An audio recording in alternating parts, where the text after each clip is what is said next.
like these colours. I like these colours a lot. Okay, let's go, little girl. Let go. So I take it we've now progressed into like maybe early adulthood, maybe?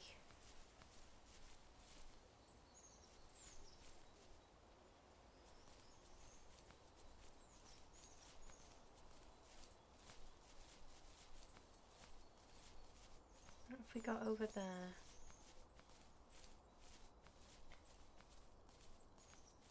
I like the sound of like a pause on the grass. It's like Fox ASMR. Oh, we can jump high. Hold on, hold on. Nice. Excellent. There was some light down here, yes. Yeah, the controls are a bit kind of janky, but that's really the only complaint that I've got so far. So far, I like it. It's enjoyable.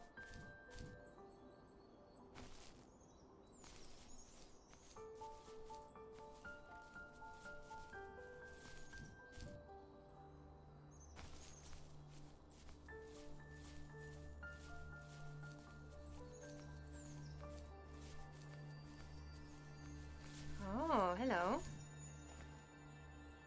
What's this?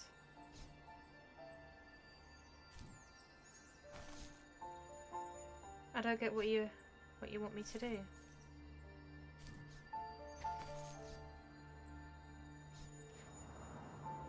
Oh, I just had to press. Oh, hell yeah. Well, I'm not sure what that does. Unsure, but I did something. So, excellent job. How we can survive a fall from these heights, I will never know. What have we got over here? That's like a sleeping bag and a tent, maybe? Did Dad kick him out?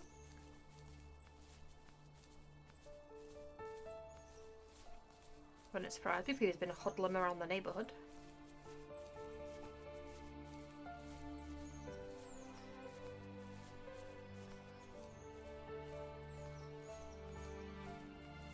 Oh, I love these colours.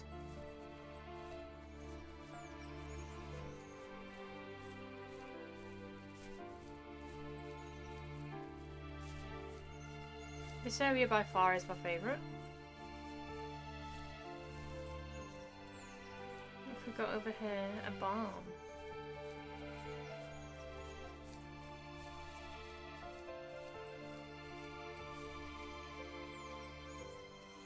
On our property, there were old abandoned pieces of a shed and car long left unused.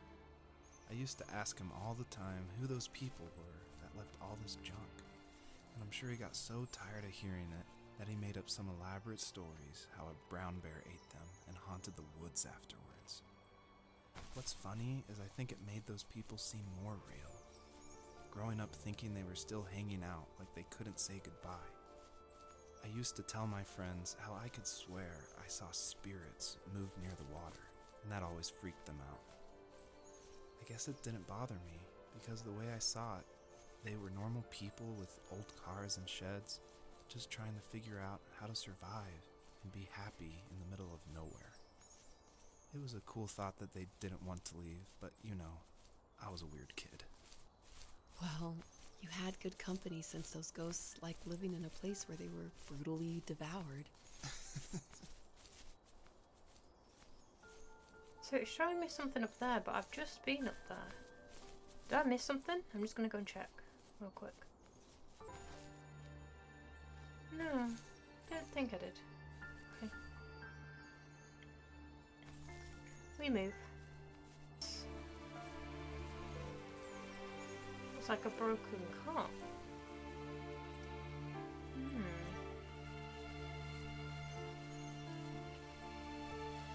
Is there a Baba involved? What's this? looks like some sort of toy, doesn't it? We're just going over here to investigate them rocks, because they like to put light near rocks.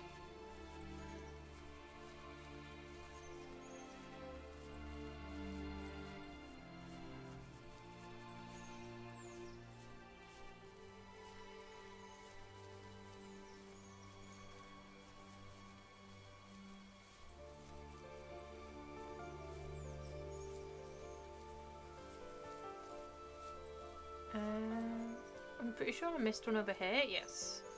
Right there in front of me.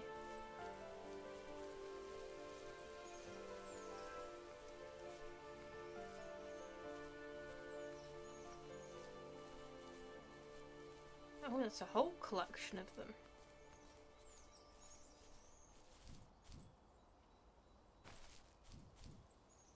Oh. Okay, I got this. Yes. Knew I had it.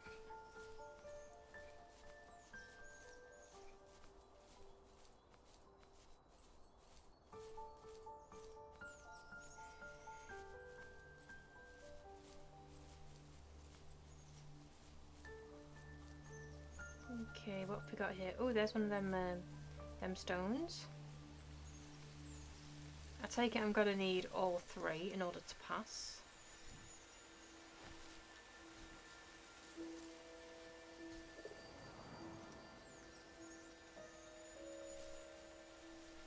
And I take it the third one's gonna be over that way. Even at my most distant, at the times when I detested him the most, he kept reaching out. For a year straight, he asked me every week when we were going camping. I thought he was just dense. Eventually, to shut him up, I agreed. We carried out the worn lawn chairs from the garage and set up a cinder block campfire at the site we had always used behind the house. We walked down the mountain path, talking in the warm sunshine we only got a couple months of the year. Those 3 obsidian rocks shimmered alongside the shore, almost like sparklers pressed against a dark window. I'll never forget that wet stone on my feet, or how those massive mountains looked even bigger in the lake's reflection. I felt small, but grateful. As the sun set, my dad found something I hadn't seen for a long time. The tree where I'd made my first carving when I was 6. I hadn't even carved it. My dad had helped me, but I still called it my tree. Something about seeing my name there made me open up, and we talked about everything that night in that old camouflage tent.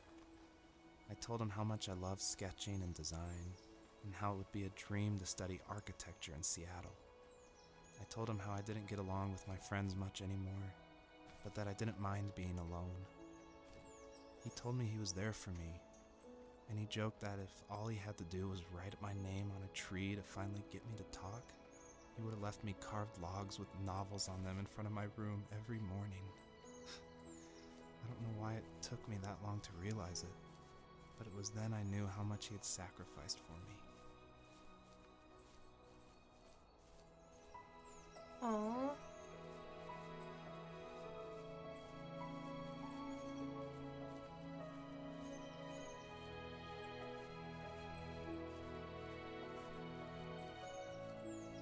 What's all this lot? A boat and a med kit?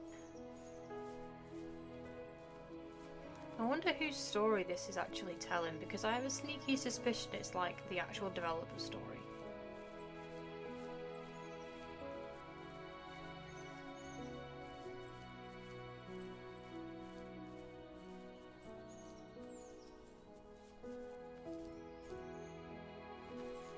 Like, you know, with the like the drawing of the foxes that we uncovered before. What's that over there? What's this?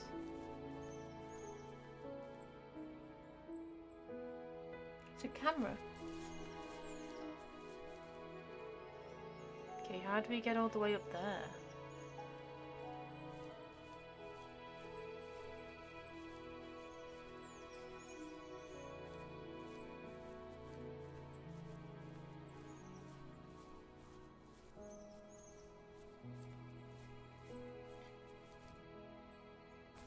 I used to go camping a lot with my family. Pretty much like every summer we used to go.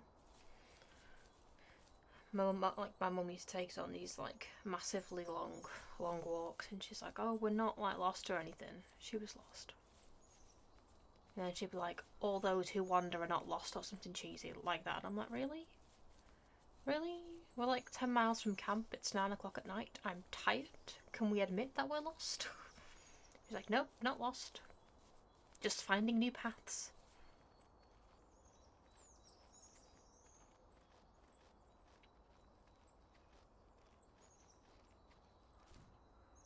And we'd all like get back and we'd sit in front of the campfire, you know, and have like a little alcoholic beverage and like We were the sound of the happiest fire and underneath the the evergreens. sky and stuff. We decided it was time to finally map out the hundreds of acres we lived on just to pass the time during the summer. He was only free in the evenings, so I would spend the day wasting time on dial-up internet and sketching, and then we would rush into the woods, pen and map in hand, before evening fell. Sometimes the aurora borealis would cast a cold green glow on the mountainside, and we would finish our route underneath a twilight sky. Sometimes I was lonely during those summer days, but there was comfort in the routine. A lot of teenagers aren't looking for the daily grind, though. There's nothing wrong with wanting to get out, to leave your childhood home. You wanted to progress, to make something of yourself. Yeah, you're right. That house. I'm sure it's the same as how I left it. But then why does it feel so different? I doubt you're the only adult to have looked back and asked that question. I remember when I was like primary school age, my sister was going to look at like high schools and stuff. And we'd gone round the high school that I eventually went to as well. And I always remembered it looking so different from that first time to when I was actually there. Like, it all seemed so much smaller when I was there, and it was dead weird how like your perception of things changes. Obviously, I know I was like, you know, like a very young child and stuff, but it's still just a weird conception. You know, of how things can look so much different. It was like two completely different buildings. I've only said that because I'm completely lost and I don't know whereabouts I need to go. But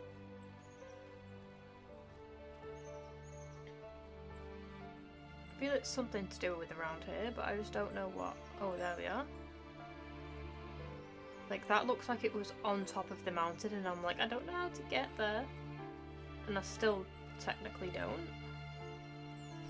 There is a light there, though. Follow the light, maybe?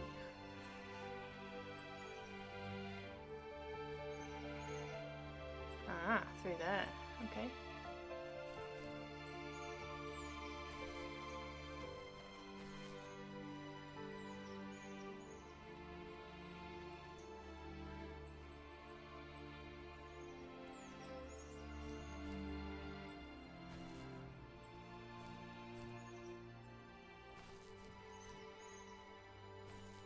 And there's the final one underneath. Perfect.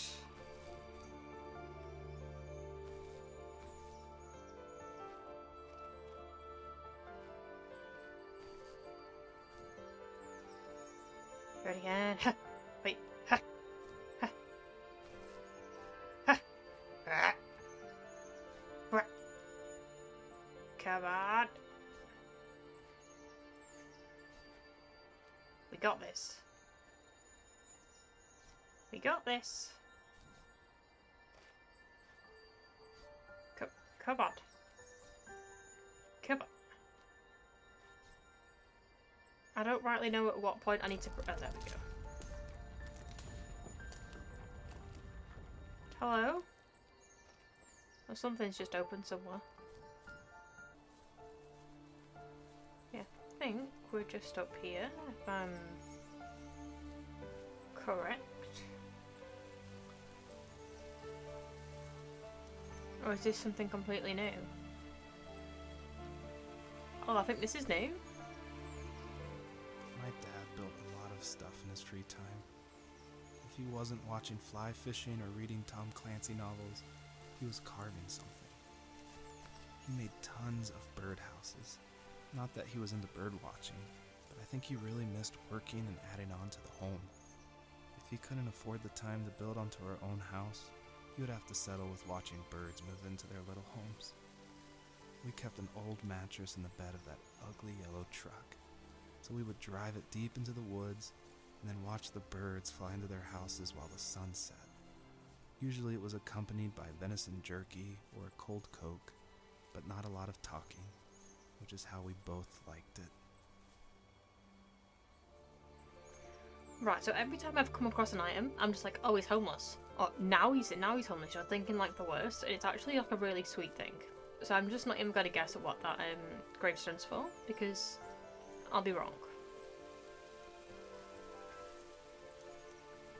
So I'm just going to continue my journey and not make assumptions.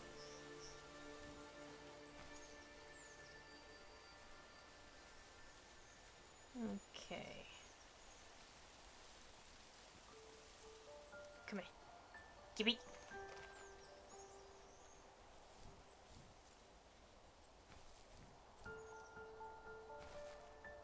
Got this. Parkour. Excellent.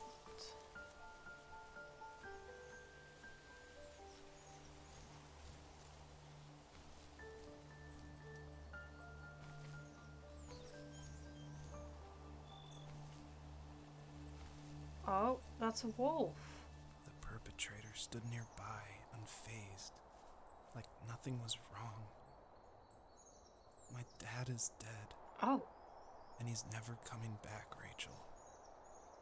I can tell you these stories, but I can never reminisce with him again. He can never hold a grandchild that we'll probably never be able to have. I can never talk to him again, and I'll never be able to say I'm sorry. For everything. And again, I didn't want to assume that that gravestone was Dad's, but looks like it was.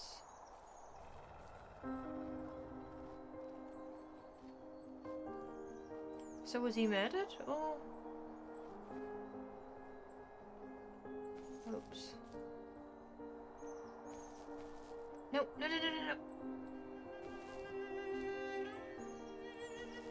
Can I get back up there? Oh.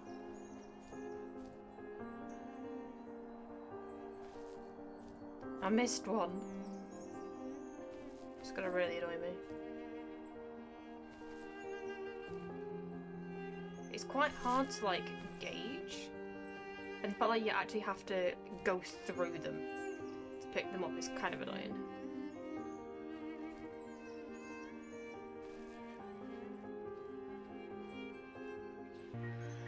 Our papa died. Take it we were still kind of like teenage, I guess? Were we a young adult?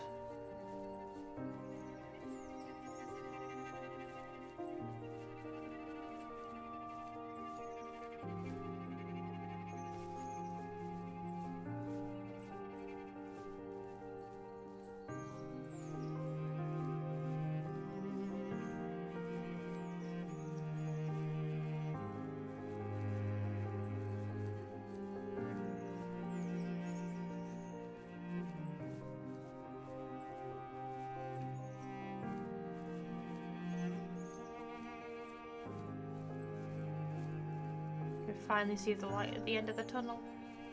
It's there, we're so close. Yeah, this gives me very much journey vibes.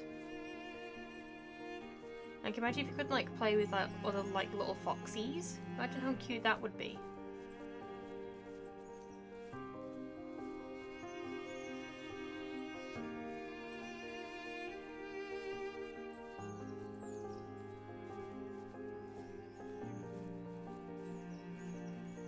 Okay, what have we got? I need to go to bed. I just can't talk about this anymore. Good night. a letter.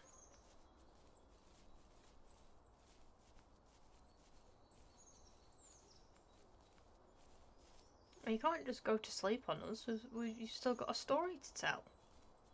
If there's going to be anything up here. Just have a quick nosy. Quick meander.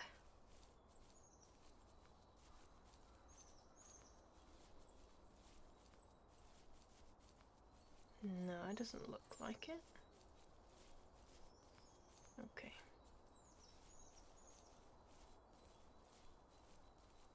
Sorry, outside was being a disturbance again.